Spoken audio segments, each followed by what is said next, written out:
This is too much of double standards. અને આપણે બધા જે ગેસ્ટ આવતા હોય એમાંથી 70% માટે તો આપણે ડબલ સ્ટાન્ડર્ડ હોય જ છે, તમે જોજો. અને આપણે શું કહીએ કે ભાઈ આ તો વ્યવહાર છે ને ટાણે સાચવી લેવું પડે, એની એ ના નથી, પણ પાછળથી એવું ખોટું શું કામ? 10 વર્ષના બાળકને ખબર પડી ગઈ કે મારા માતા પિતાનું ડબલ સ્ટાન્ડર્ડ છે. બોલો, બીવેર. તમને એમ લાગે છે કે આ બધી વસ્તુ નાના બાળકને ખબર નથી પડતી અથવા ટીનેજર્સને ખબર નથી પડતી? બધી જ ખબર પડે છે, અને બધી જ ટ્રીટમેન્ટ તમે ભોગવવાની તૈયારી રાખજો. ચોથી એક વાત એક સંતાને લખેલી, એને લખ્યું હતું કે માય પેરેન્ટ્સ આર ઓલવેઝ સ્કોલ્ડિંગ મી. કંઈક હોય ને તરત ટેમ્પરેચર વધી જાય. રિઝલ્ટ આવે ને કે કેમ 80% આવ્યા, 85 આવવા જોઈએ ને.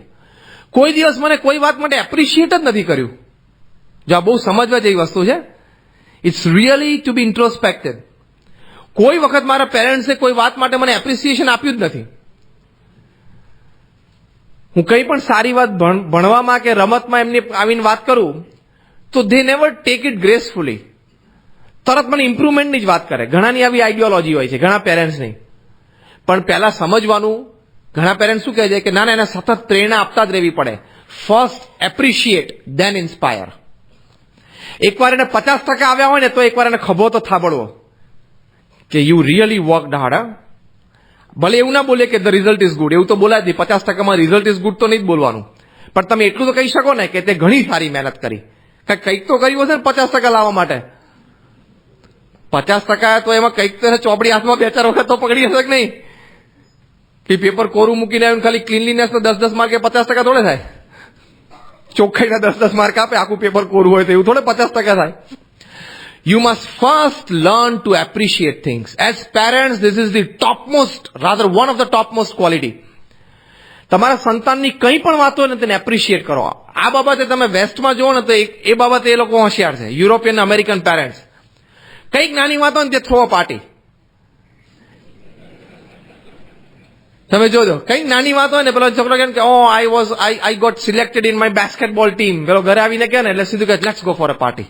હજી તો પેલી કે મેચ ના રમ્યો. અને અહીંયા આવીને કે આમ પપ્પા હું સ્કૂલની ક્રિકેટ ટીમમાં આવી ગયો, પણ ભણવાનું ધ્યાન રાખજે, પાછો રખડી ના ખાતો, રમી ના ખાતો. કે હવે આટલો ફેર પડી જાય. જો ત્યાં જે થ્રો અ પાર્ટી, જે એપ્રિશિએટ, અને તરત જ એનો ફાધર છે ને ખિસ્સામાંથી એની ડાયરી કાઢે. પહેલી મેચ ક્યારે છે તો કે ડેટ 13th જુલાઈએ સાંજે 4 વાગે. તરત જ લખી નાખે 13 જુલાઈ 4 o'clock કે son I be there half an hour earlier. હું 3:30 તારી મેચ જોવા આવી જઈશ. આપણામાંથી કેટલા લોકોએ આવી રીતે એપ્રિશિએટ કર્યા? નાનામાં નાની વાતમાં એપ્રિસિએશન, એપ્રિશિએટ કરવું જ જોઈએ પહેલા, પછી તમે ઇન્સ્પાયર કરો. 50% આવે તો પહેલા બોલવાનું જ કે ના તે ઘણી મહેનત કરી, મેં તને જોયું છે વાંચતા. ઘણી વખત તું રાત્રે 10 વાગ્યા 11 વાગ્યા સુધી વાંચતો હતો, એકાદ વખત તું વાંચ્યું હોય ને તેને યાદ રાખીને બોલી જાવ ને. પછી એને કલાક 2 કલાક પછી કહો કે આઈ થિંક, મને એવું લાગે છે કે બોલ, તું ઇમ્પ્રુવ તો કરી જ શકે. એકચ્યુઅલી તારામાં કેપેસિટી છે જ. See, this is the procedure, step-wise procedure. તારામાં કેપેસિટી છે. You have a capacity to like grow another 10% next રિઝલ્ટમાં. તું કરી શકે, તું મહેનત કરજો. તને કઈ તકલીફ હોય તો મને કે. એને સ્ટેપ 2 કહેવાય. તો એવી રીતે ઇન્સ્પાયર કરવાના. આપણે સીધા કન્ક્લુડિંગ રિઝલ્ટ ઉપર જ આવીએ. ફોર એક્ઝામ્પલ, આ તો ભગવાનનું કરવું અને એનામાં વાચા ફૂટતી નથી, અને તમે એને કહો 50% જ આવે છે, 80% કેમ નથી આવતા? ધારો કે એવું તમે ખીજાણે એને કે આ 50% શું કરવાના, અમે ભણતા તેને 80% આવતા હતા. અને ધારો કે એને વાચા ફૂટી એમ કે પપ્પા તમે તો વર્ષે 10 લાખ કમાવશો, બાજુવાળા અંકલ છે ને 50 લાખ કમાઈએ, કઈ કરો ને. ધારો કે એવું બોલી ગયો તો છાતી ઉપર ગોળી આવે કે નહીં?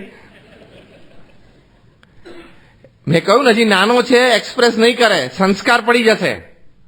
જ્યારે એની મેચ્યોરિટી આવશે અથવા તો કંઈક એનો હોલ્ડ, ફૂટિંગ ફેમિલીમાં આવશે, at that day you remain ready to be paid back in the same coin.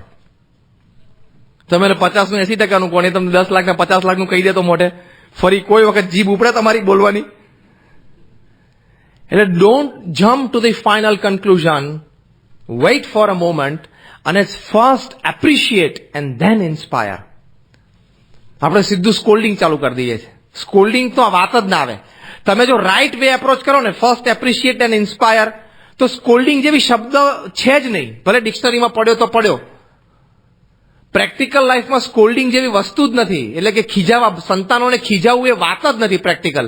જો તમે એને એપ્રિશિએટ કરો, એટલે એની પ્રશંસા કરો પહેલા, જે પણ એને કંઈક થોડું કર્યું છે, અને પછી એને પ્રેરણા આપો. એપ્રિશિએટ અને ઇન્સ્પિરેશનના પાથ ઉપર જાઓ ને તો સ્કોલ્ડિંગ જેવો શબ્દનું એક્ઝિસ્ટન્સ જ નથી. You got my point? એટલે જો આ રીતે એપ્રિશિએશન અને ધેન ઇન્સ્પિરેશન એ ટ્રેક ઉપર જ જવું સંતાનો માટે, તો એને સતત પ્રેરણા મળતી રહેશે. એટલે એ પણ એક વાત આપણે સમજવાની. એટલે પહેલી વાત આપણે શું કરી ટીનેજર્સ કમ્પ્લેન્સમાં? I don't like my parents fighting with each other. બીજી વાત આપણે શું કરી? The way they respect or disrespect my parents, my grandparents, I don't like it. ત્રીજી વાત આપણે શું કરી? ડબલ સ્ટાન્ડર્ડ છે મારા પેરેન્ટ્સના, એ મને ગમતા નથી. ચોથી વાત આપણે શું કરી? સ્કોલ્ડિંગ, આખો દિવસ ખીજાય કરે છે, પણ આપણે એમાં વાત બતાવી કે ફર્સ્ટ એપ્રિસિએશન અને ધેન ઇન્સ્પિરેશન. એ વાત એક સમજવાની. પાંચમી એક વાત સરસ આ ટીનેજર્સે કરેલી કે they pressurize me for studies. They should know કે to what extent I am capable. તમને ખબર જ છે કે તમારા સંતાન છે એ 60 થી 70% વચ્ચે છે, તો તમે જાતે એલ્ડર તરીકે, એક મેચ્યોર વ્યક્તિ તરીકે એનું પ્લાનિંગ કરો કે આ રેન્જમાં રહીને એનું એક સારું પ્રોફેશનલ કરિયર એ કરી શકે. પ્રોફેશનલ કોર્સિસ એની માટે વિચારો. ઇટ ઇઝ નોટ નેસેસરી કે 85%, 90% સ્કોર કરી અને પછી એ ડોક્ટર ને એન્જિનિયર ને ચાર્ટર્ડ એકાઉન્ટન્ટ થાય તો જ એની લાઈફ સારી બનશે, અથવા તો જ એ સારું પ્રોફેશનલ કરિયર ડેવલપ કરી શકે. Not at all. There are thousands of professional courses જેમાં he can live a respectably good life. તો તમારા સંતાનની રેન્જ વિચારીને તમારે એની માટે ઓલ્ટરનેટ રૂટ્સ તમારે ડેવલપ કરવા જોઈએ ને. એ તમારી જવાબદારી છે. ખાલી સારા પર્સન્ટેજ આ મનમાંથી કાઢી નાખજો.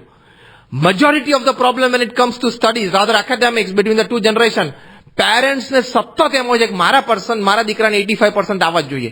હું એની ના નથી પાડતો, પણ જો તમે તમારા સંતાનનું કેલિબર એકવાર જાણી ગયા કે he is in this range of 60-70, તમે એને એપ્રિશિએટ કરો, ઇન્સ્પાયર કર્યો, પણ ના થયું, તો ભાઈ તમારે સમજી લેવાનું કે ભાઈ દરેક વ્યક્તિ કંઈ પૃથ્વી ઉપર 90% લાવી શકે એવી જન્મેલી નથી હોતી. If everybody becomes the MD, who will become the accountant, clerk and peon? એ તો આખી સિસ્ટમ છે જ. એ તમારે એની એક્સેપ્ટિવિટી લાવીને એ રેન્જમાં રહીને, હવે તમે જેમ આપણા ફેમિલીની જે ઇન્કમ હોય તો આપણે પ્લાન કરીએ છીએ કે ભાઈ આપણી મંથલી ઇન્કમ આટલી છે, તો એમાં રહીને આપણી પાસે રિસોર્સિસ આટલા છે, તો એમાં રહીને આપણે બેસ્ટ લાઈફ કેટલી એન્જોય કરી શકીએ છીએ અને રહી શકીએ છીએ. એ જેમ આપણે હસબન્ડ, વાઈફ, પેરેન્ટ્સ કે ચિલ્ડ્રન મોટા થઈ ગયા તો એની સાથે બેસીને વિચારીને ગોઠવીએ છીએ, એમ આનું પણ ભવિષ્ય એટલે ગોઠવી જ લેવાનું. Don't pressurise your children for studies, you always inspire them. આ બહુ થિન લાઇન ઓફ ડિમાર્કેશન છે, બહુ પાતળી ભેદરેખા છે, પણ એ ભેદરેખા કોઈ મા બાપે કોઈ દિવસ ઓળંગવી ના જોઈએ. પ્રેરણા આપો, પ્રેશરાઇઝ ના કરતા. બોમ્બેનો જ પ્રસંગ છે. બહુ જ સારો યુવાન અજીત નાબર, અમે સંતો એને પર્સનલી મળેલા છીએ. એટલો બ્રિલિયન્ટ સ્ટુડન્ટ. 12th સ્ટાન્ડર્ડમાં he was Maharashtra board 5th. હું આ વાત કરું છું લગભગ 15-17 વર્ષ પહેલાની. અને પછી he wanted to go four medicine. એને મેડિસિનમાં એડમિશન પણ મળ્યું, પણ એના ફાધરની શું ઈચ્છા હતી કે મિકેનિકલ એન્જિનિયર બને. કેમ? એના ફાધરને પોતાને મિકેનિકલ એન્જિનિયર બનવું હતું, પણ એ સપનું પૂરું નહોતું થયું. એને ઇનફ પર્સન્ટેજ નહોતા આવ્યા, એટલે at present his father was working as a mechanic કોક ગેરેજમાં. એટલે બહુ જ ઈચ્છા હતી મારો છોકરો બસ મિકેનિકલ એન્જિનિયર બને. અજીત નાબરે એના ફાધરને કહ્યું કે ડેડ બરોબર છે, પણ મારે મેડિસિન ભણવું છે, મારે ડોક્ટર થવું છે. હવે એના ફાધરને monetary resources plus minus we don't know, પણ એના ફાધર બહુ જ ઇન્સિસ્ટ કરતા હતા કે મિકેનિકલ એન્જિનિયરિંગ જ તું કર. અને પરાણે એને મેડિસિનમાંથી એડમિશન કેન્સલ કરાવી અને એના ફાધર એને મિકેનિકલ એન્જિનિયરિંગમાં આઈઆઈટીમાં એડમિશન લીધું. હી વોઝ ક્વોલિફાઈડ, કારણ કે એનું કેલિબર તો હતું જ, એટલે આઈઆઈટીમાં એડમિશન લીધું. ફર્સ્ટ સેમિસ્ટર ઓલ 6 સબ્જેક્ટ્સમાં ફેલ થયો. એનો ઇન્ટરેસ્ટ જ નહોતો એમાં. ફરી વખત રી એક્ઝામ્સ આપી, એમાંથી 3-4 સબ્જેક્ટમાં પાસ થયો, 2 સબ્જેક્ટમાં ફેલ ગયો. પણ he was allowed to go for the second sem. એમાં પાછો ફેલ. ફર્સ્ટ યર આખું બગડ્યું. ફર્સ્ટ યર એને રિપીટ કર્યું. બ્રિલિયન્ટ સ્ટુડન્ટ ના, પણ એની કરિયર આખી ખલાસ થઈ ગઈ. થર્ડ સેમિસ્ટરમાં એની ઇન્ટરનલ ટેસ્ટમાં 40 માર્કના પેપરમાં અપ્લાઇડ મિકેનિક્સમાં 0 mark. He was not interested in this mechanical engineer. એની ઈચ્છા જ નહોતી ને મૂળ તો. એપ્લાઇડ મિકેનિક્સમાં 0. ફાઇનલ ટેસ્ટ સેમિસ્ટર એક્ઝામ આવતી હતી. એક્ઝામના આગલા દિવસે અજીત નાબર ને એના 2-3 ફ્રેન્ડ્સ ત્યાં કોલેજમાં કોરિડોરમાં લોબીમાં ઉભા હતા. એને એપ્લાઇડ મિકેનિક્સના પ્રોફેસર ત્યાંથી નીકળ્યા અને એમની સાથે 2-3 બ્રિલિયન્ટ સ્ટુડન્ટ્સ કંઈક ચર્ચા કરતા કરતા ચાલતા હતા. અજીત નાબરને એને જોયો એટલે પ્રોફેસરે એની મશ્કરી કરી કે Ajit, you know tomorrow is applied mechanics final exam. એટલે અજીત નાબર આમ નીચું જોઈ, કારણ કે એની પ્રોફેસરની આંખમાં આંખ મિલાવી શકે એવું તો હતું નહીં, કારણ કે ઇન્ટરનલ એક્ઝામમાં તો 40 માંથી 0 હતા અને બીજે કાલે સવારે 60, કાલે બપોરે 60 માર્કનું પેપર હતું. એટલે આમ નીચું મોઢું રાખી, નીચી દ્રષ્ટિ રાખી અને અજીત નાબરે એના પ્રોફેસરને કહ્યું કે યસ સર, આઈ નો. એટલે પ્રોફેસરે કીધું કે Ajit, you don't come to appear tomorrow. કાલ તું આવીશ જ નહીં. એટલે આમ નીચું જ મોઢું રાખી રહ્યું, ઉપર જોયું એટલે બધા વિદ્યાર્થીઓ આજુબાજુ હસ્યા. એટલે અજીત કે સર વાય, કે તને 40 માંથી 0 આવ્યા, તારે ખાલી પાસ થવું હશે ને તો પણ 60 માંથી 40 જોશે, તો ઓવરઓલ 100 માંથી 40 માર્ક થશે. તું નહીં સ્કોર કરી શકે. You are a dull student. આ જે ડલ સ્ટુડન્ટ બોલ્યા ને એ ઘા એના હૃદયમાં વાગી ગયો. અજીતને દૈવત તો હતું જ એના હૃદયમાં. એને ઊંચું જોયું અને સરને પૂછ્યું કે sir, what is the university record for applied mechanics in the final exam. એટલે એના પ્રોફેસરે કીધું હસતા હસતા કે તારે શું જરૂર છે? તો કે sir, just give me the marks. તો કે the university record since last 25 years, IIT record is 57 out of 60 final એક્ઝામમાં. ફોરગેટ, પહેલા જે 40 માંથી 0 છે, ફોરગેટ ઇટ. અજીત નાબરે કીધું કે write my 60 out of 60 tomorrow evening. એના પ્રોફેસરને કીધું. એક પણ એપ્લાઇડ મિકેનિક્સનો પીરિયડ એને ભર્યો નહોતો. ત્યાંથી સીધો લાઇબ્રેરીમાં ગયો. સવારના 10 વાગ્યાનો સમય હતો. બપોરે, સાંજે આખી રાત વાંચ્યું, બીજે સવારે વાંચ્યું ને સવારે 11 વાગે અપિયર થયો. એક્ઝામમાં આખું પેપર લખ્યું અને એક્ઝામનું રિઝલ્ટ આવ્યું 60 out of 60 એપ્લાઇડ મિકેનિક્સમાં. બાકીના 3 પેપરમાં 3 દિવસ પછી પાછો ફેલ. આ તો ખાલી એને પેલો એક ડલ સ્ટુડન્ટનો તીર મારી દીધું એના પ્રોફેસરે, એટલે એને ચેલેન્જ ઉપાડી દીધેલી. વિચાર કરો આ છોકરાની બ્રિલિયન્સ કેટલી હશે. એ છોકરાને જો મેડિસિનમાં ગયો હોત ને જવા દીધો હોત તો કદાચ ઇન્ટરનેશનલ લેવલ ઉપર, વર્લ્ડ લેવલ ઉપર કોઈ મોટો ઓપન હાર્ટ સર્જન કે કોઈ મોટો ન્યુરો સર્જન થઈ ગયો હોત. આફ્ટર 3rd year હી લેફ્ટ સ્ટડીઝ. ભણવાનું છોડી દીધું. આજે એ છોકરો સેન્ટા ક્રુઝમાં એના ફાધર સાથે એ જ ગેરેજમાં મિકેનિક તરીકે ગાડીની નીચે સૂઈને એન્જિન રિપેર કરે છે. ધ સેમ બોય, અજીત નાબર એનું નામ છે. હવે કેટલી બ્રિલિયન્ટ કરિયર રૂઇન થઈ ગઈ. ખાલી એના માતા પિતાનો આગ્રહ. એટલે માતા ને પિતા નક્કી કરી નાખે બસ તારે ડોક્ટર જ થવાનું, તારે એન્જિનિયર થવાનું, પણ એને સ્કોપ્સ પૂછવાના. જો એ એની પોતાની જે ઈચ્છા હોય એમાં આપણે લાગતું હોય કે it is not that good a professional career, હું આ વર્ડ યુઝ કરું છું, if is not that good a professional career, તો અમે તમે કંઈક એને એડવાઇસ આપો, કાઉન્સેલિંગ કરાવો, સારી સલાહ આપીને કંઈક એને થોડું મન પરિવર્તન કરવાનો પ્રયત્ન કરો. બાકી તમને એકવાર લાગે કે it's quite a reasonably good professional career, એના મનમાં જે છે તો કરવા દો. અને અત્યારે તો એવું છે કે ફિલ્ડ ગમે તે હોય, it depends upon your smartness. Certificate તો બધા પાસે છે. ઇન્ડિયામાં દર વર્ષે 17,000 MBA તૈયાર થાય છે, જરૂર 4,000 ની જ છે. બાકીના 13,000 બીકોમની જ જોબ કરે છે. I have seen MBAs from good universities working as recovery officers in cooperative banks. હું ઓળખું છું એવા 5 જણાને. બોમ્બેમાં 8,000 રૂપિયામાં MBA કોઓપરેટિવ બેંકમાં રિકવરી ઓફિસર તરીકે કામ કરે છે. સર્ટિફિકેટ્સ તો બધા પાસે હોવાના. What is able to present, express and excel, એની ઉપર ડિપેન્ડન્ટ છે, એનું પર્સનલ કેલિબર. તો એ બધી વસ્તુ ઉપર માતા પિતાએ વધારે ધ્યાન આપવું જોઈએ. બાકી સર્ટિફિકેટ્સ તો ગમે તેલા ભેગા થાય, જરૂરી છે. સર્ટિફિકેટ ઇઝ ધી પ્લેટફોર્મ, એ યાદ રાખજો. જરૂરી તો અત્યંત છે, પણ એ બધું જ છે ને સર્વસ્વ છે એવું નહીં માની લેવાનું. એટલે don't pressurise your children for studies. ખાલી એને ઇન્સ્પાયર કરો, એને પ્રેરણા આપો કે તું સારું ભણી શકે છે. એને સારી સારી વાત તમે દેખાડો, જો આટલું સરસ કામ થાય છે, આટલા સરસ વિદ્યાર્થીઓ ભણી શકે છે. એને સારા પ્રસંગો કહો. ઇજિપ્તમાં એક છોકરો હતો લેક્ઝન કાયરો.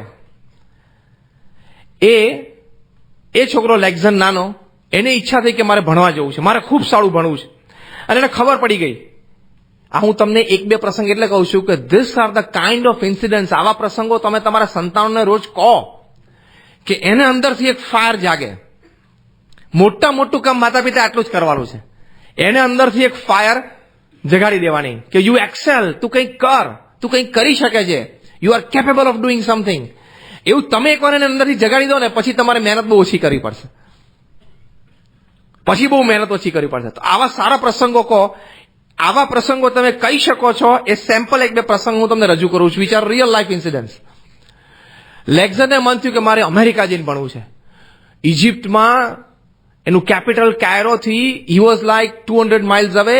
એને ખબર જ નહોતી, ગામડામાં કોઈ ભણતર નહીં, અમેરિકા કેવી રીતે જવાય. પણ એટલું ખબર હતી કે મોટા વાહનમાં બેસી જઈએ તો અમેરિકા પહોંચાય. શું ખબર હતી? કોઈ બહુ મોટું વાહન હોય ને એમાં બેસી જઈને અમેરિકા જવાય. એટલે એણે એના ગામડેથી એના મધરને કીધું કે મારે અમેરિકા ભણવા જવું છે અને હું તને 20 વર્ષ પછી આવીને પાછો મળીશ. એના મધરે એને 3 દિવસ ચાલે એટલું ભાથું બાંધી આપ્યું, કારણ કે એટલી જ ઘરમાં ફેસિલિટી હતી. અને એના મધરે એના ગળામાંથી એક છેલ્લું સોનાનું કંઈક ઘરેણું હશે કાઢીને લેક્ઝરને આપ્યું. લેક્ઝરની ઉંમર 12 વર્ષની હતી. કે તારે કંઈક જરૂર પડે રસ્તામાં તો તું આ રાખજે. અને થોડાક પૈસા આપ્યા હશે. એને ચાલવાની શરૂઆત કરી. ચાલતો બધે પૂછતો જાય કે કાયરો જવાનો રસ્તો ક્યાં, આપણા દેશનું કેપિટલ કઈ બાજુથી જવાય. જે કંઈ બસની વ્યવસ્થા મળે, જે કંઈ બીજી વ્યવસ્થા મળે ત્યાં પહોંચ્યો. અને ત્યાંથી પછી એને કીધું કે અહીંથી દરિયા કિનારો કઈ બાજુ છે, તો કોકે દિશા બતાવી, ત્યાંથી દરિયા કિનારા તરફ ગયો. અને ત્યાં મોટું જહાજ ઉભેલું, ત્યાં કોઈક માણસ એને પૂછતો ગયો કે આ જહાજ અમેરિકા પહોંચે? તો કીધું કે અમેરિકા જાય છે. તો કે મારે અંદર બેસવું હોય તો કોને પૂછવાનું? કાંઈ ખબર નહોતી એક 12 વર્ષના બાળકને. પણ એ ત્યાં ગયો અને કેપ્ટનને કોઈ ભેગા કરે કે આ બાળક આવું પૂછે છે. તો કે આ તો તારે ફોર્મેલિટીઝ બધી ઓફિસમાં ત્યાં કરવી પડે, અત્યારે તો જાનમાં બેસી શકે. તો કે હું બધાની બૂટ પોલિશ કરીશ, બધાને રાંધીને જમાડીશ, પણ તમે મને અમેરિકા લઈ જાઓ. પછી કેપ્ટનને દયા આવી ગઈ, ભગવાનની પ્રેરણા થઈ હશે, એને સીટમાં લીધો. અને એ છોકરાને ખાવા પીવાની કોઈ વ્યવસ્થા હતી જ નહીં. એટલે બધા સેલર્સ, બધા જે પેસેન્જર્સ હતા એની સેવા કરે, કંઈક મજૂરી કરે, જે એને ખાવા આપે ખાઈ લે. 2.5 મહિને પહોંચ્યો અમેરિકા. અને અમેરિકાના કોસ્ટ ઉપર ઉતરે એટલે કોણ એને રિસીવ કરનારું હતું? આપણે 5 ફોન થી થાય કે ભાઈ ન્યુયોર્ક એરપોર્ટ ઉપર જોન એફ કેનેડી પર લેવા કોણ આવશે? ગાડી કઈ આવવાની છે? અને તો પ્લેન આપણું લેન્ડ થાય ત્યાંથી બરોબર પેલા એનાઉન્સમેન્ટ કરે કે ભાઈ now you can use your mobile phones. એટલે પહેલો ભાઈ તું આવી ગયો છું કે નહીં? ઓકે ચલો, એક વ્યવસ્થાના ભાગ રૂપે છે. લેક્ઝન કાયરો 12 વર્ષનો છોકરો બોસ્ટન પોર્ટ ઉપર ઉતર્યો. એને કાંઈ ખબર નહીં શું અમેરિકા, પણ એટલું ખબર પડી કે અમેરિકામાં ઉતરી ગયો. હવે ક્યાં જવાનું? એને કોઈને પૂછ્યું કે અહીંયા સારું ભણવાનું કઈ બાજુ છે? એના પ્રશ્નો તમે જુઓ, કેટલા અમેચ્યોર, ઇનોસન્ટ, ઇગ્નોરન્ટ પ્રશ્નો છે એના. કે ભણવાનું કઈ વાત? તો કે અહીંયા તો ન્યુયોર્ક યુનિવર્સિટી બહુ મોટી છે, ત્યાં જવાનું ભણવા. તો પૂછતો ત્યાં ગયો. રસ્તામાં ભીખ માંગી લે, કંઈક નોકરી કરી લે, કંઈ પણ કરે, જમવાનું કરી લે. અને ત્યાં યુનિવર્સિટીમાં કે અહીંયા ભણવું હોય તો મને અહીંયા મને એડમિશન કોણ આપે? તો કે તો આ ચેમ્બરમાં છે ને, ત્યાં અંદર જા તો કોક તને એડમિશન. સીધા પ્રિન્સિપલ પાસે ઉભો રહ્યો કે મારે ભણવું છે અહીંયા. તો કે હું આવ્યું, ક્યાંથી આવે છે, શું તારું નામ, શું તારા પેપર્સ? તો કે જો હું આવી રીતે આવ્યો છું અને મારે ભણવું છે. પ્રિન્સિપલ ઉભા થઈ ગયા ખુરશીમાંથી કે તું આવી રીતે આવ્યો? અને એને એડમિશન આપ્યું, એ ભણ્યો. અને today he is one of the top neurosurgeons at John Hopkins institute. આવા પ્રસંગો કોઈક દિવસ વાંચીને કહો. પણ હવે તમે ગુજરાત સમાચારના સંદેશમાંથી પેલી પૂર્તિમાંથી ને આમાં તેમથી ઊંચા ના હો. આમ હવાના પોરમાં ચા પીતા પોર કરે, આમ છાપું, શરમ નથી આવતી? કંઈક સારું વાંચો ને સારું કહો. I am not against it. See okay, newspaper તમારે ટાઈમ રાખો કે 10 જ મિનિટ. ન્યૂઝપેપર માટેનો ટાઈમ ઓનલી 10 મિનિટ્સ જ હોવી જોઈએ. 10 મિનિટથી વધારે કોઈ ન્યૂઝપેપરમાં ટાઈમ કાઢે એટલે સમજવાનું કે આ પૂર્ણ રીતે નવરો માણસ છે. This is my complete definition. અમારી ડેફિનેશન છે. C it is info. આજ ખાઈ તો ઇન્ફો. હા, દેશમાં એટલે બધી ઇન્ફો મેળવવાની કે ભાઈ શું થયું, વ્યવહાર, જે કંઈ પોલિટિકલ ક્ષેત્રે, સ્પોર્ટ્સ ક્ષેત્રે, સોસાયટીના ક્ષેત્રે, સમાજ ક્ષેત્રે શું થયું જાણી રાખવાનું. તમને જ્યાં ડાયરેક્ટ લાગતું ઓળખતું હોય, તમારા કોઈ મિત્ર હોય, સગાવાલા હોય, એટલું હોય તો તમારે ક્યાંય કરવાનું હોય. આ તો નવરા બેઠા બપોરે ગુજરાત સમાચારમાં છે ને ભાઈ પાડોશીને કે લો આ ગુજરાત સંદેશ લઈ આવે, ત્યાંથી બપોર 4 વાગે બાજુ એક્સચેન્જ થાય, બાજુની ઓફિસ જોડે બાજુના. પછી મેગેઝિન જે ન્યૂઝપેપરમાં આવે છે ને એને થોડું આમ ચ્યુઇંગમની જેમ આમ સરસ આમ પોળું કરી અને મેગેઝિનમાં ગોઠવે છે. એમાં કઈ બીજું એકાદ બે એક્સપર્ટ રાઇટર એમાં જયારે કોમેન્ટ્સ લખી નાખતા હોય. તમારામાંથી કોઈને એવી અપેક્ષા છે કે કોઈ પણ દેશના પ્રશ્ન માટે મનમોહનસિંહ તમને બોલાવે? જેને અપેક્ષા હોય આંગળી ઊંચી કરો તો તમને 4-5 કલાક વાંચવાની. જો સમજી ગયા બધા. એટલે આપણને અપેક્ષા નથી તો શું કામ? Just go for information, don't go for deep knowledge. Deep knowledge તો તમે જે પ્રોફેશનલ ફિલ્ડમાં હો કે મારો આ ધંધો મારો વ્યવસાય છે તેમાં ઊંડા ઉતરી જાઓ. તમારું ફેમિલી છે એમાં મેં ઊંડા ઉતરી જાઓ. તમારા નજીક નિયર એન્ડ ડિયર વન્સ છે જે તમારી સોશિયલ લાઈફ છે એના લાઈફમાં પર્સનલ ઇન્ટરેસ્ટ લો.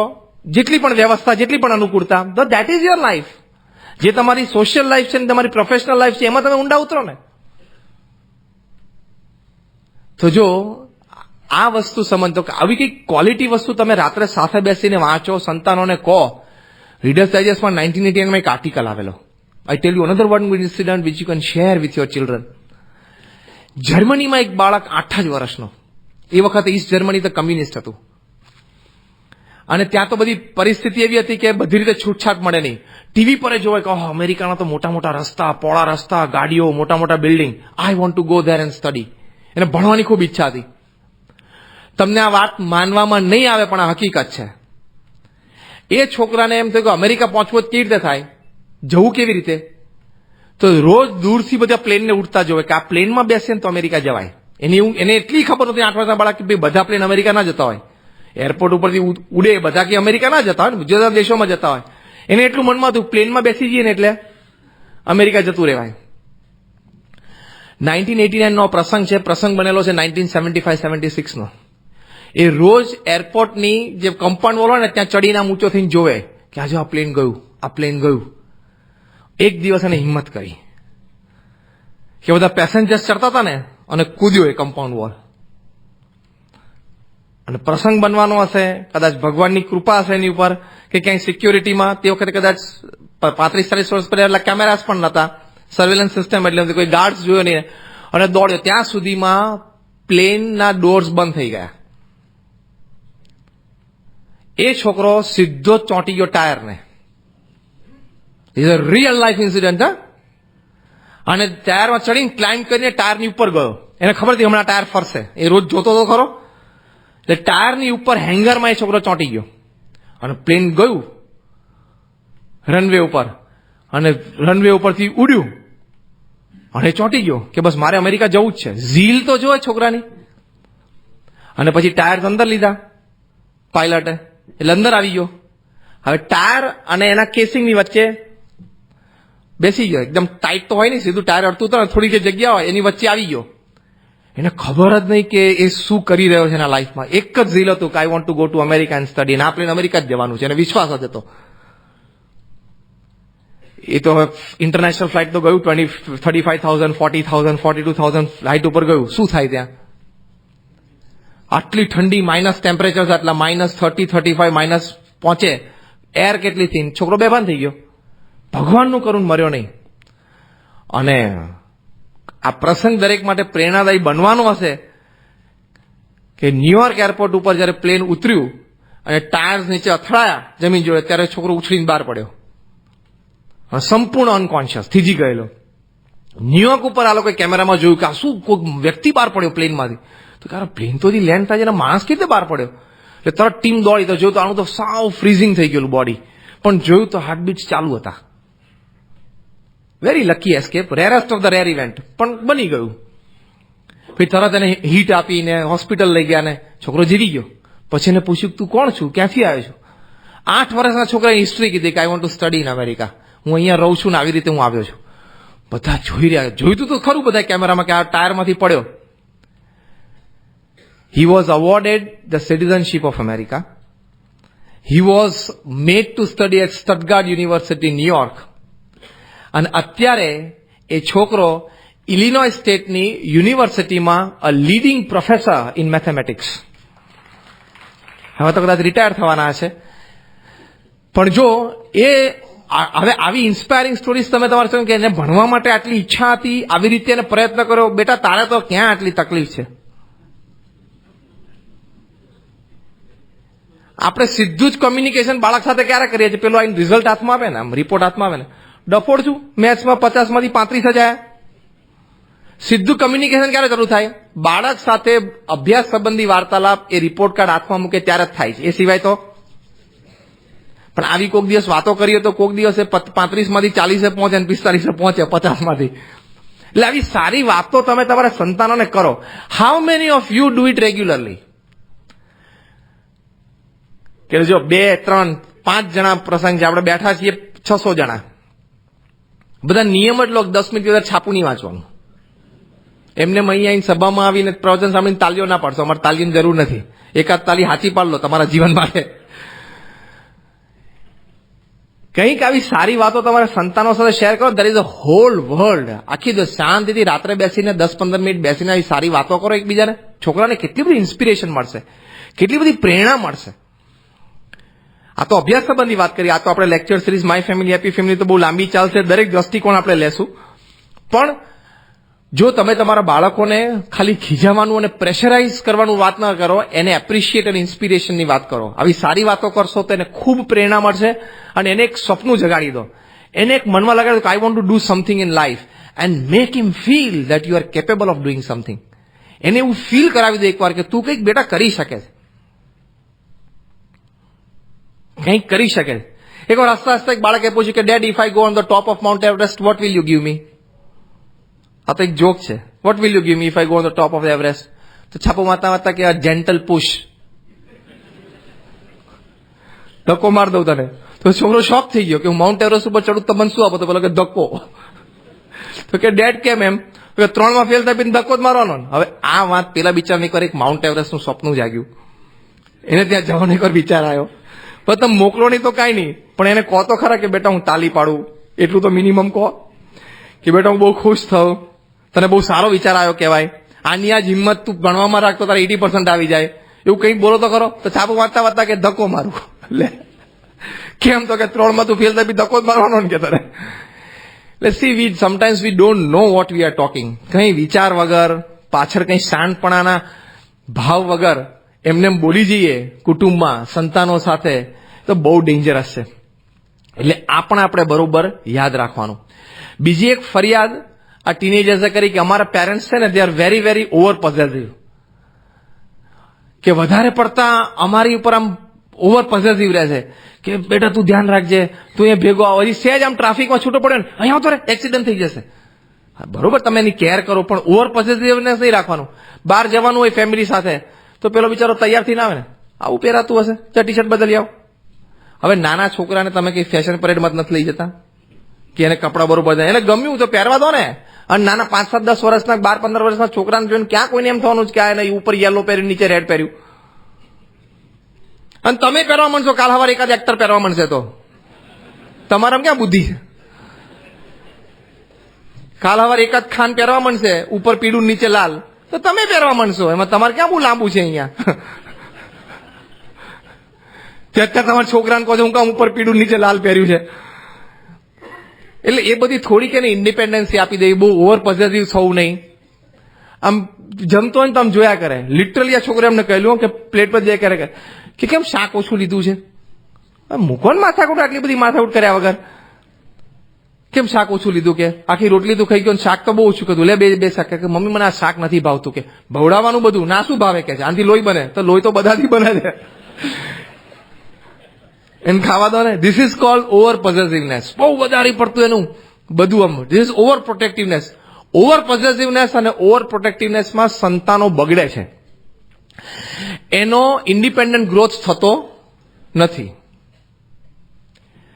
નાના છોડને બકરીથી કે ઢોરથી બચાવવું હોય ને તેને વાડ કરવી પડે, પણ એને ગ્રોથમાં તેનો ટોપથી કવર ના કરાય, એને આજુબાજુ વાડ કરવી પડે જેથી બકરી કે ઢોર એને ખાઈ ના જાય. પણ એને તમે સનલાઇટ, એર ને વોટર બધું બંધ કરી દો તો એનો ગ્રોથ તો તમે રૂંધો છો. તમને લાગે મેં એને સરસ પ્રોટેક્શન આપી દીધું ચારે બાજથી, એટલે ઉપરથી પણ કોઈ બકરી ના ખાય, પણ તો ઉપરથી એને સનલાઇટ નહીં મળે, હમણાં કરમાઈ જશે 3 દિવસમાં. એટલે you can be protective, you can be possessive, but don't overdo it. બધું વધારે પડતું નહીં કરી નાખવાનું. એ વસ્તુ બહુ ઓવર પોઝેસિવનેસ છે, એ પણ ઘણી વખત મારી નાખે છે. એક કમ્પ્લેન્ટ ટીનેજર્સ એવી કરેલી કે મારા માતા પિતા છે ને મારા નાના ભાઈને વધારે પ્રેમ આપે છે, મને ઓછો આપે છે. આ બહુ નાની ઉંમરે ખબર પડે છે સંતાનોને, બહુ જ નાની ઉંમરે ખબર પડે છે કે મારા નાના ભાઈએ બાઇક માંગ્યું ત્યારે એને લાવી આપ્યું ને મેં જ્યારે બાઇક માંગેલું કોલેજના ફર્સ્ટ યર ત્યારે મને કહેલું કે આપણા ઘર પાસેથી બસ ઉપડે જ છે ને, નીચેથી જ કહે જો બસ સ્ટેન્ડ રહ્યું, દેખાડી દીધું બારીમાંથી બસ સ્ટેન્ડ દેખાડી દીધું, જોઈ રહ્યું ત્યાંથી બસ ઉપડે છે. તો એને કેમ લાવી આપેલું બે જ વર્ષ પછી? એવું નહોતું કે મારા ફાધરની ફાઇનાન્શિયલ કન્ડિશનમાં ફેર હતો, એવું ને એવું હતું તો મારા ભાઈને લાવી આપ્યું, મનના લાવી આપ્યું.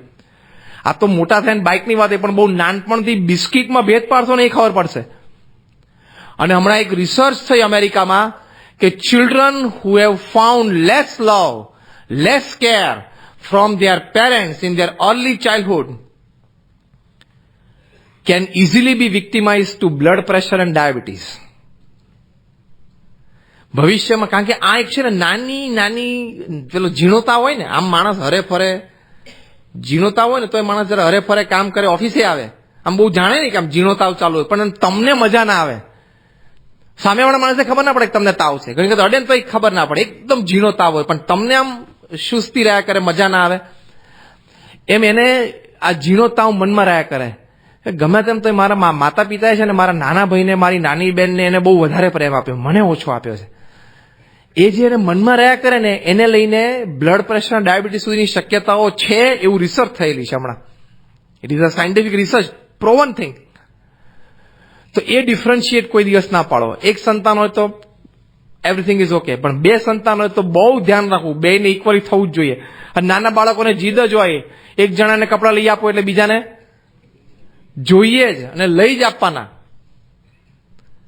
એ લઈ જ આપવાના. ત્યાં સુધી તમારે ધ્યાન રાખવું પડે કે આ વખતે ગુલાબજાંબુ મોટાના મોઢામાં પહેલી વાર મૂક્યું ને તો 2 દિવસ પછી નાનખટ્ટાઈ પેલા નાનાના મોઢામાં પહેલા મૂકવાની, આટલી ગણતરી રાખવી પડશે. હા, કે આજે આ સ્ક્રિપ્ટ ચલાવી તો આ સ્ક્રિપ્ટ ચલાવવાની, એ બધું જેમ ધ્યાન રાખો છો. જે સૌથી વધારે હશે ને એ બધા શેર બજાર વાળા હશે કે આજે આ સ્ક્રિપ્ટ ઉપર કોન્સન્ટ્રેટ કર્યું તો હવે કાલે આ સ્ક્રિપ્ટ ઉપર કરવાનું છે. એમ today we concentrated, or it is not concentration but we naturally loved. આજે ફ્લોમાં, એક નેચરલ ફ્લોમાં, લવમાં આ બાળકને આપણે એન્ટરટેન કર્યું તો આ બાળકને પણ આવતી વખતે પહેલી વખતે એન્ટરટેન કરવાનું. 3 વખત પણ આવો પ્રસંગ બનશે ને તરત બીજું બાળક સમજશે. દર વખતે પપ્પા ને મમ્મી પહેલા એને જ એટેન્ડ કરે છે. 5 વર્ષના હોય છે ને, 7 વર્ષના, એને આ સેન્સ આવી જાય છે. એ બોલશે કઈ નહીં કારણ કે તમારી ઉપર અત્યારે ફૂલ્લી ડિપેન્ડન્ટ છે. બોલશે કઈ નહીં, એને બોલવાની હિંમત પણ નહીં આવે, બીજા 10 વર્ષ સુધી પણ નહીં આવે. પણ મેં કીધું ને, એકવાર મેચ્યોરિટી આવશે ફેમિલીમાં, એકવાર એનું હોલ્ડિંગ કે એનું પ્રેઝન્સની ઇમ્પોર્ટન્સ આવવા માંડશે એટલે બધું જ કહેશે, એ બધું જ એક્સપ્રેસ કરશે. એટલે આ પણ આપણે ધ્યાન રાખવાનું કે સંતાનો વચ્ચે કોઈ પણ પ્રકારનો ભેદભાવ રહેવો નહીં. બહુધા નથી જોતો કુટુંબમાં, પણ આપણે જાણવા જેવી આ વસ્તુ, સમજવા જેવી અને ધ્યાનમાં રાખવા જેવી તો છે જ. બહુધા પેરેન્ટ્સમાં લગભગ ટુ માય બિલીફ 95 to 98% આ પ્રોબ્લેમ એક્ઝિસ્ટ નથી થતો, પણ કદાચ થોડોક રહી જતો હોય તો આપણે જાણપણું રાખવાનું. બીજી એક વાત ઇન્ટેલિજન્ટ કરેલી પેરેન્ટ એ છોકરાઓએ કે અમારા માતા પિતા અમને કોઈ વાત માટે ના પાડે છે ને તેનું કારણ અમને નથી આપતા. They don't give us a reason for their no. સમજો 8 થી 10 વર્ષના બાળકને પણ તમે ના કે હા પાડો છો એનું કારણ જોઈએ છે, જેમ આપણે જોઈએ છે ને. ના શું કામ પાડી, અથવા તો હા શું કામ પાડે છે, હા શું કામ પાડે છે એમાં આપણે વિચારીએ, ના પાડીએ તો પૂછીએ. તો નાના બાળકને they also want a reason for a no. કે એને કીધું કે પપ્પા મને સાયકલ લઈ આપો, મારા ફ્રેન્ડ પાસે સાયકલ છે, હું 6th સ્ટાન્ડર્ડમાં આવી ગયો. તો તમે કહો કે ના સાયકલ આપણે નથી લાવી, તો તમે ના પાડો છો એની પાછળ you should have a concrete reason. અને if you don't have a reason, purchase a bicycle. તો પછી એને લાવી આપવાની. અને તમને કદાચ એમ લાગતું હોય કે ભાઈ હજી એની હાઇટ નાની છે, હજી એ થોડો ફિઝિકલી થોડોક થીન છે, પાતળો છે, અથવા તમને મનમાં ડર રહેતો હોય કે હજી થોડોક નાનો છે, 1 વર્ષ પહેલા ત્યારે કહો કે બેટા તું આ 6th સ્ટાન્ડર્ડ પાસ કરી લે, ફાઇનલ એક્ઝામ્સ તું પાસ કરી, તારું રિઝલ્ટ આવશે એટલે હું તને સાયકલ લાવી આપીશ. કાં તો ના પાછળનું કારણ આપો, અને કાં તો ના પાછળ તમે હા ક્યારે પાડવાનો છો એ ટાઈમ ફ્રેમ આપી દો. You have to give that. બીજી એક વાત ટીનેજર્સે કમ્પ્લેન્સમાં એવી લખેલી કે many a times they compare us with our relatives children. એ તો અમને ગમતું જ નથી. આ તો મોટામાં મોટી ભૂલ જો પેરેન્ટ્સ કરે છે અને બહુધા કરે છે એ આ વસ્તુ છે. Don't compare your children with anybody. એની સરખામણી તો કરવાની. Everybody has an individual identity. તમે એમ કહો કે જો તારી બાજુમાં પેલો મેહુલ રહે છે એને 90% આવે છે, જો આપણી બાજુમાં પેલો કાર્તિક રહે છે એ સ્કૂલની ક્રિકેટ ટીમમાં રમે છે અને તારા કાંઈ કરતો નથી, જાડો ભમ જેવો થઈ ગયો ઘરમાં બેસીને. તમે આનું કહો એ ઇન્સલ્ટ એને જે લાગે છે, ભલે બિચારો નાનો છે, 10-12 વર્ષનો, બોલી નથી શકતો, 12-15 વર્ષનો, પણ માણસનું અહમ તો દરેક વ્યક્તિને છે. Sometimes it is expressive, sometimes it is dormant. એટલે એને ખબર નથી પડતી, બરોબર છે, તમને એવું લાગે છે, પણ એને ઘા તો વાગે છે અને એ ઘા તો કોઈ દિવસ રૂજાતા જ નથી. એટલે એને કોઈ દિવસ કમ્પેર, દરેકની એક ઇન્ડિવિજ્યુઅલ આઈડેન્ટિટી છે. Again to this point, appreciate and inspire, પણ કમ્પેરિઝન તો નહીં જ કરવાની. અને કદાચ એને દાખલો બેસાડવો હોય તો ઇન્સ્પિરેશનલ રીતે દાખલો બેસાડો કે જો બાજુમાં પેલો મેહુલ છે ને એને કે તારા કરતા વધારે બુદ્ધિ નથી, ભગવાને એને જેટલી બુદ્ધિ આપી છે એટલી જ તને આપી છે, તારામાં એના જેટલી જ બુદ્ધિ છે, અને આમ તો મને એવું લાગે છે એના કરતા થોડી વધારે છે. એને 80% આવે છે ને, આ તો તું વાંચતો નથી એટલે, આ તો તારું થોડું રમતમાં મન છે એટલે, તારું થોડું ટીવીમાં મન છે એટલે.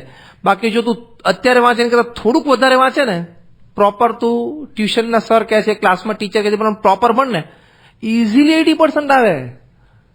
હા એવું છે, એવું તમે ધીમેથી એને સમજાવો તો તરત એને ઇન્સ્પિરેશન મળવા માંડે. આ તો કે પેલા 82% આવે, તાર 50 આવે, શું કરસ તું આખો દિવસ? લો, ભાષા જ સીધી આવી જાય છે આપણી. કારણ કે આપણે એને ઇન્સ્ટન્ટ એક જ દિવસમાં, overnight we want to turn him from 50 to 80.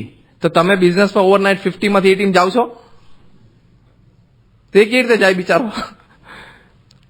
એટલે ને એપ્રિશિએટ કરીને ઇન્સ્પાયર કરો, એને કટ ડાઉન ટુ સાઇઝ નહીં કરવાના.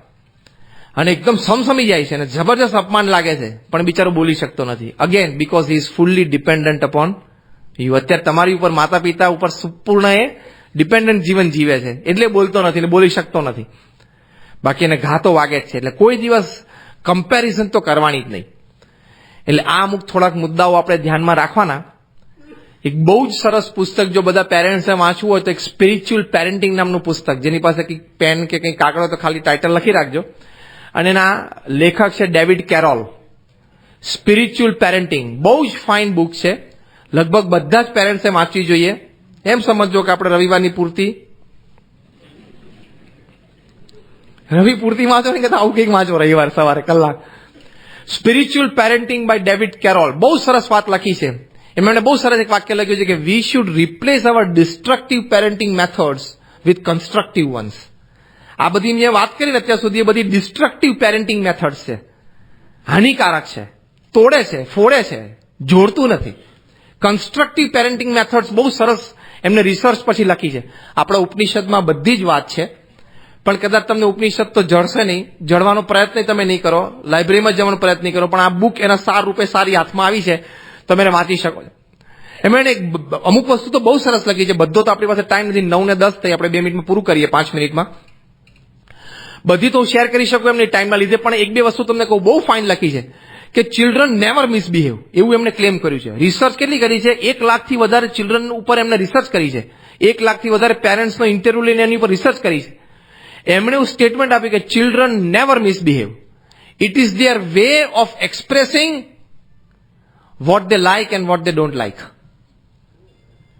તમારી જેમ સામે બોલી નથી શકતા, તમારી જેમ હાથ નથી ઉપાડી શકતા, એટલે એને જે કહેવું છે કેવી રીતે કહે છે? મિસબિહેવિયર દ્વારા કહે છે. એટલે ઘણી વખતે નથી ભણતો એનું કારણ એને ભણવું નથી એવું નથી. બહુ સરસ ડેવિડ કેરોલે લખ્યું છે. પણ બીજા કોઈક ફિલ્ડમાં તમારા દ્વારા ઇન્જર થયેલો છે, હા, અજીત નાબરના કેસમાં.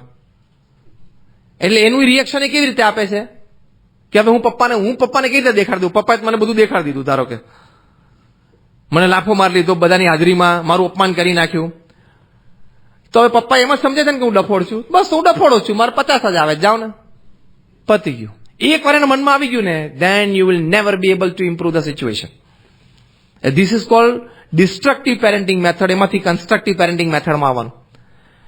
એટલે એને લખ્યું છે કે children never misbehave, it is their way of expressing their likes and dislikes. એને લખ્યું છે કે small toddlers they are crying because they need help. એ લોકો રડે છે ને એને કંઈક મદદ જોઈએ છે, ક્યાંકથી એને બીક લાગી છે, ક્યાંકથી એને વાગ્યું છે, કંઈક એને જોઈએ છે એટલે રડે છે, બાકી રડવાનું કોને મન થાય? એટલે નાના બાળકો રડે છે એને હેલ્પ જોઈએ છે. ટીનેજર્સ કે યુથ એનું મિસબિહેવિયર છે, એનું કારણ શું છે કે એને લાઇક્સ અને ડિસલાઇક્સ, બોલી નથી શકતો, વડીલો પાસે કંઈ નથી શકતો, તમારી જેમ ઊંચા સાથે જવાબ નથી આપી શક્યો, તમારી સામે મા બાપની મર્યાદા થોડીક રાખી છે એટલે બીજી રીતે એક્સપ્રેસ થાય છે. તમને લખ્યું છે દે ડોન્ટ મિસબિહેવ. એટલે બહુ સરસ સરસ વાતો એમને પ્રસંગો દ્વારા લખી છે. I think every parent must read it. બધા માતા પિતાએ પુસ્તક વાંચવું જ જોઈએ. Spiritual parenting by David Carroll. તો જો આવી રીતે તમારા સંતાનોને તમારે હંમેશા પ્રેરણા આપવી જોઈએ અને આવી રીતે એની સાથે હળીમળીને રહેતા શીખવું જોઈએ, તો they come up in to different citizens.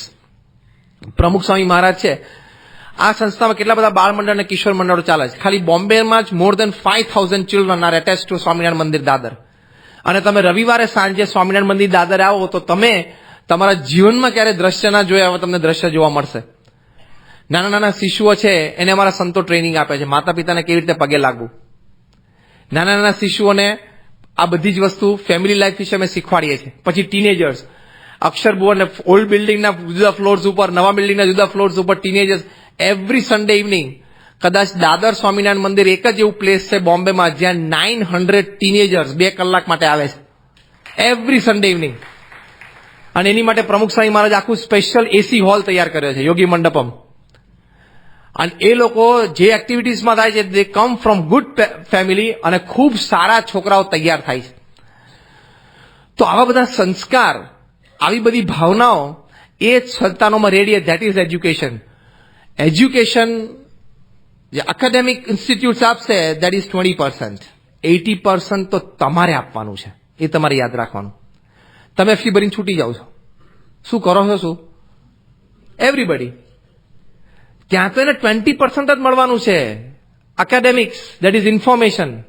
બાકી 80% ઓફ એજ્યુકેશન, કારણ કે એજ્યુકેશનની એક વ્યાખ્યા બહુ સ્પષ્ટ એક થયેલી છે. What is education? Education is that which remains with you when you have forgotten everything that has been taught to you. ભણતર શું છે કે તમને જે ભણાવવામાં આવ્યું બધું જ તમે ભૂલી જાઓ ને, પછી જે વધે ને ભણતર.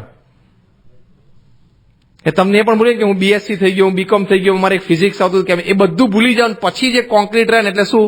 વેલ્યુઝ. પ્રમુખ સ્વામી મહારાજે એમના શબ્દમાં જુદી રીતે કીધું છે, the heart of education is the education of heart. શિક્ષણનું હૃદય શું છે? હૃદયનું શિક્ષણ. બહુ સરસ પુસ્તક, છેલ્લી વાત આપણે કરેલી, અમેરિકામાંથી એક બહુ સરસ પુસ્તક 25 વર્ષ પહેલા બહાર પડેલું, અને ટાઇટલ શું હતું? What they don't teach you at Harvard. પુસ્તકનું નામ જ હતું. આટલી મોટી સારી પ્રતિષ્ઠિત મેનેજમેન્ટ ઇન્સ્ટિટ્યૂટ, એના નામથી આ પુસ્તક બહાર પડેલું છે કે જે તમને હાર્વર્ડ યુનિવર્સિટીમાં ભણાવવામાં નથી આવતું એ. પુસ્તકનું ટાઇટલ જ આ, what they don't teach you at Harvard. એમાં લખેલું એનો સાર રૂપે કે 3 H to be developed in life. First H is the hand. પહેલો H એટલે હાથ. But when only the hand works it is labour. હાથ ખાલી કામ કરે એટલે શું છે? મજૂરી. મજૂરોને તમે કહો કે આ ટેબલ ખસેડીને મૂકો એટલે એને કઈ બુદ્ધિ વાપરવાની હોય નહીં, એ ખસેડી નાખે. Second H is head. When the hand and the head work together it become skill. એ આવડત બની જાય, હોશિયારી. અને third H is the heart. When the hand, head and the heart all three work together it becomes art. એ કળા બની જાય. એટલે સ્કૂલ શું શીખવાડશે? પહેલા 2 H. હાર્વર્ડે પહેલા 2 H જ શીખવાડે છે. ત્રીજો H કોને શીખવાડવો પડશે? જોશથી બોલો. હા બસ એમ કે જવાબદારી તો લો, રિસ્પોન્સિબિલિટીની વાત આવે છે. ત્રીજો H હાર્ટનું એજ્યુકેશન આપણે આપણા ઘરે આપણે આપવું પડશે. શ્રવણની વાત સેક્યુલર એજ્યુકેશનમાં નહીં આવે. પ્રહલાદની વાત સેક્યુલર એજ્યુકેશનમાં નહીં આવે. ધ્રુવની વાત સેક્યુલર એજ્યુકેશનમાં નહીં આવે. કારણ કે એ બધી વાત મૂકશો તો કોઈ કહેશે કે you are saffronising the Indian education system. એટલે ગધેડાનો શીખવાડશે, ગણપતિનો નહીં શીખવાડે કોઈ દિવસ. ગણપતિનો થાય પાછું શું થાય? સેક્યુલરિઝમનો પ્રશ્ન આવે તો શીખવાડ ગધેડાનો એટલે થશે એના જેવો. જેના જેવો ગ શીખશે એના જેવો થશે. એટલે એ બધી વાતો શ્રવણ પ્રહલાદની વાતો તમારે શીખવાડવી પડશે, તમારા ઘરે કહેવી પડશે. શ્રવણની વાત શીખવાડી હશે તો કોઈક દિવસ માંદા પડશો તો પગ દાબશે, નહીં તો ગળું તો છે જ, ત્યાં ચોંટી જશે નહીં તો. એટલે આ વસ્તુ આપણે સમજવાની કે આ એજ્યુકેશન તમારે ઘરે આપવાનું છે. એ તમારા આ બધા જ મુદ્દાઓ જે કમ્પ્લેન્સ હતી ટીનેજર્સની બધી મેં તમને વર્ણવી, જે અમે સેમિનારમાં એ લોકોના હાથે જ લખેલી વાંચેલી છે. વી talk to them in the group discussions. પણ એ વર્તનની વાતો છે, એ વિવેકની વાતો છે. એ વર્તન અને વિવેક કુટુંબમાં રહેવું જ જોઈએ. You are just not physically the father of the child, you are the mentor of his future. એ યાદ રાખવાનું. તમે ખાલી ફિઝિકલી શારીરિક રીતે એના પિતા નથી, તમે એના ઘડવૈયા છો માતા પિતા તરીકે. એ રોલમાં તમે કેટલા ડેપ્થ ઉપર ગયા, એ રોલ કેટલો ભજવો છો એ તમારા અંતરદ્રષ્ટિ કરવાની. એટલે કદાચ આખું પ્રવચન યાદ ના રહે તો એક છેલ્લું વાક્ય રાખજો. You are just not the parent, you are the mentor of your next generation. જય સ્વામિનારાયણ.